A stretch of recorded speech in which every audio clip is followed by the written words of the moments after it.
What's up, Bleach fans? It's your host with the most, Griever, as always, bringing you guys the other of the two late reviews. This one for episode 18, Rages at Ringside, and, well, read volume 63, because no real changes here. I'm not sure if I believe the conversation that the Squad 12 barracks in Mayuri's super room there, the super light room, does happen, but I'm not sure if the phone call conversation between Shunsui and Mayuri does, with Kisuke sort of commenting. I'm not sure if that happens or not. I haven't reread the entire arc to remember that, but either way, that's the beginning of the episode. Then it straight up follows volume 63, and I know in the last review I said, like, you know, maybe by the end of Core 2 we'll be at volume 68-ish and stuff like that, but we're halfway through this in one episode. Just saying. Well, a little bit of volume 62 to be fair, but yeah, we're straight up, we're about, you know, I mean, what would you call that? I'd call that roughly half, wouldn't you? That's roughly half the volume. And actually, part of the conversation, even past that, is talking about is the outro scene, which is done very different from the manga in the strictest sense, but the conversation still needs to continue between Drugurum and Uryu, so there is that little thing. But let's get into the nitty-gritty of the episode. Number one, let's just talk about that. Number one, at first I thought Renji was going to be fighting to number one there. I think it's the same band or artist or whatever singing that does the number one song, doing this version that I've never heard before. At first I thought, okay, is this like the Renji's number one version? Sorta, maybe?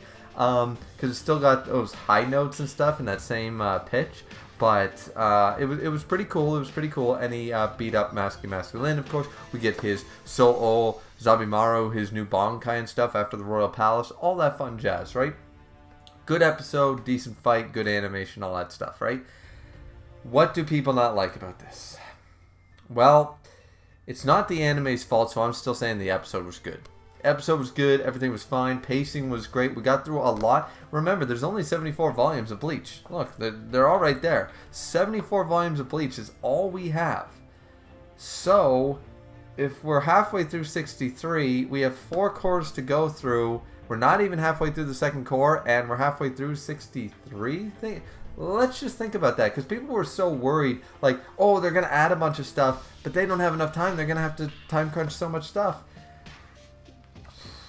I don't think they do. I really don't think they do. You know, I wouldn't be surprised if the second core here has a couple of episodes of the like filler stuff, and that's why we're going so OVA with the last couple of episodes with very little new stuff added, because we're trying to make sure, okay, we're definitely, the pacing is fine, we're following the manga, we get to volume 64, 65, and then we add in some brand new stuff, right? Entirely possible that they're going to do that. But what do people not like about this? Well, the Vizards can't get a damn straight up W. Right? No W for Rose, no W for Kensei, no W for Shinji, no W's. Now, Hachi got a W in Fate Katakura, to be fair. But that was still in the Sister Soy phone, but whatever. This was the manga's fault, not the anime's, but I think some people wanted it fixed. I mean, I don't know if I necessarily wanted it fixed, because when we look at this legit, talking about the episode is fine.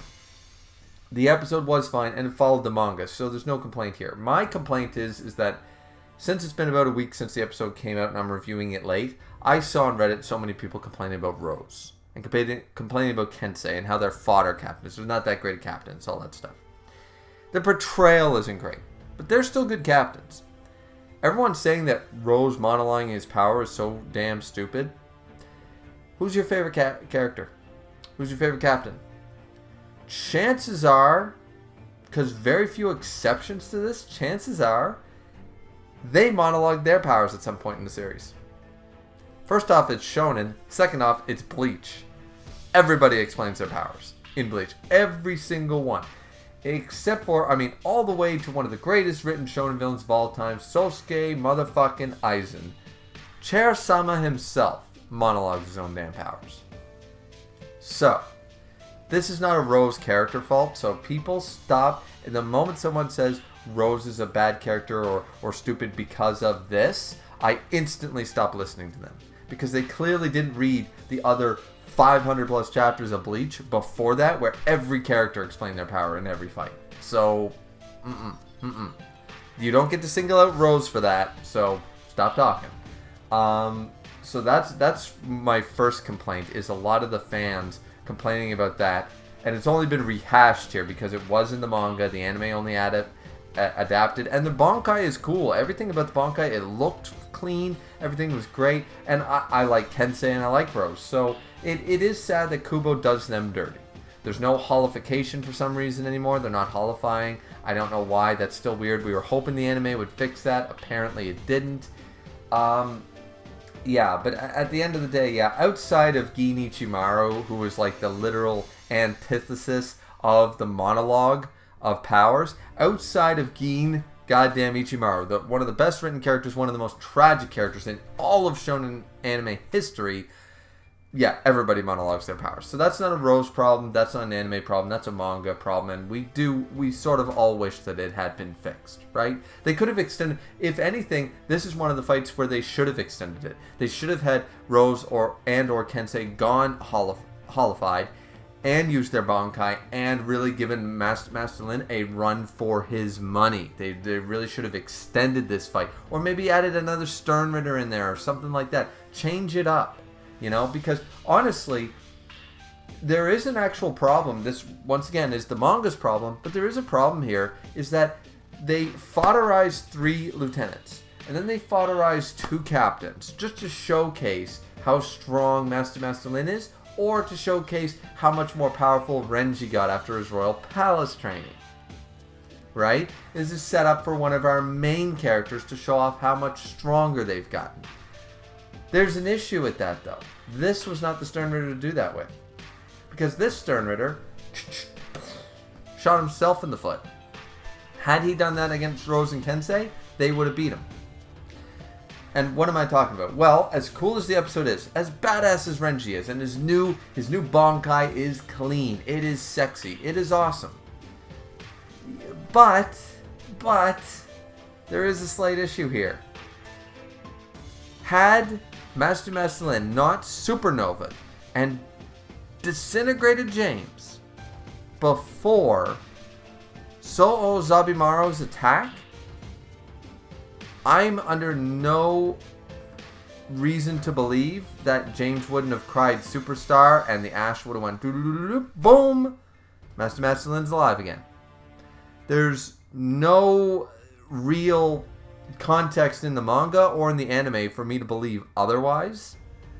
Therefore, I'm thinking that Master Lin sort of shot himself in the foot, and it just so happened to be when he was fighting Renji, not when he was fighting, Hisagi, Kaku, Yumachika, or fighting against Kensei and Rose.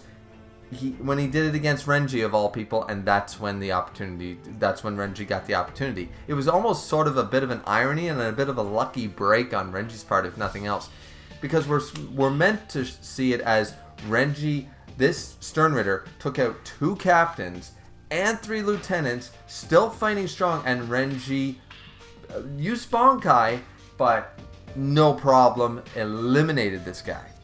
To show off how much more powerful Renji got, but really it was circumstance that Renji was able to end the fight that quickly and that easily. That was circumstantial. And once again, going back to, I like Renji, and showing him off is great with his new powers. Yes, he's much more powerful now. Fantastic.